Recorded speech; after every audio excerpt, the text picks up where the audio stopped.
Factory করে রাখি একদম ওভারঅল। এরপরে আমি ডেবিয়ান সিলেক্ট করব, ARM64 সিলেক্ট করব, কেমন? তারপরে এই যে এটা আমরা কপি করব, কপি করে ফার্স্ট স্টেপে সার্ভারে গিয়ে পেস্ট করব, কেমন? যদি এটা কাজ আচ্ছা, করে যায় তাহলে তো হলোই। আর যদি কাজ না করে টোকেনটা কোথায় পাবো আমরা? আপনার এই কোশ্চেন ছিল। এই যে এই অংশটুকুতে দেখেন শুধুমাত্র ক্লাউড ফ্লোয়ারটা রান করার জন্য একটা কমান্ড আছে। এটা যদি আপনি কপি করেন, কপি করে যে কোনো একটা জায়গায় পেস্ট করেন,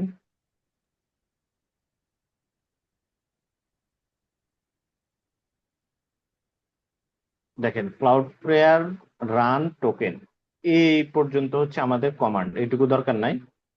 হুম, এই ইউআই থেকে শেষ পর্যন্ত যেটা আছে এটা হচ্ছে আমাদের টোকেন।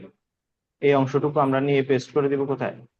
এই জায়গায়, কেমন? এই জায়গায়। এই হ্যাঁ, জায়গায় পেস্ট, ইউ টোকেনটাকে রিপ্লেস করে ওইটা দিয়ে দিয়ে রিপ্লেস করে দিব, কেমন? দিয়ে Ctrl+X+Y দিয়ে সেভ করবো। দেন আমাদের কাজ শেষ। এরপরে system control start cloud flower, মানে হচ্ছে আমরা এই সার্ভিসটা ক্রিয়েট করা হয়ে গেছে, এটাকে স্টার্ট করব। স্টার্ট দিলে হয়ে যাবে, আর কোনো প্রবলেম করবে না। আর এরপরে হচ্ছে এনাবল। এনাবল দেওয়ার অর্থ হচ্ছে আমরা যখনই আমাদের মানে সার্ভারটা যখনই কখনো, কম্পিউটার চালু হবে তখনই ওইটা হ্যাঁ, স্টপ হবে। যখনই রিবুট হবে এটা অটোমেটিক্যালি স্টার্ট করে নেবে। আমরা একটা সিম লিঙ্ক করে দিব রিবুট সিকোয়েন্সের সাথে, কেমন? এইটুকু, এটাই কাজ, আর কিছু না। হুম, তাহলে এটাই হচ্ছে টানেলিং এর টপ টু বটম, এই 10 done। স্টেপে কমপ্লিট টানেল। বেশিরভাগ ক্ষেত্রেই এখানে ডান হয়ে যাবে।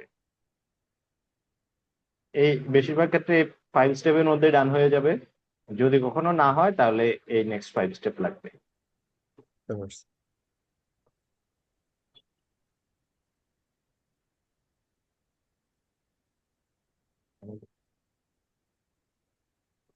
আচ্ছা ফরহাদ, ওই জি। কাস্টম পাথটা সেমই তো না?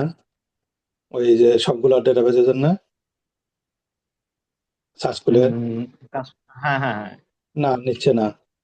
দেখো তো কি পাথ এটা, কমন কাস্টম পাথটা। পাথটা বলতেছেন আপনি? কি কি মেন মনে করো করতেছেন আমাকে একটু? ফুল নিবো, লেটেস্ট ফুল নিবো সার্চ করলে। ও আচ্ছা, কাস্টম নতুন ডেটাবেজের জন্য, হুম, নতুন ডেটাবেজের জন্য। হুম, হুম। না নতুন না, একবারে কমন নিবো, কমন পাথের জন্য। ও আচ্ছা, তাহলে আমি কমন পাথটা দেখে দিচ্ছি। হুম,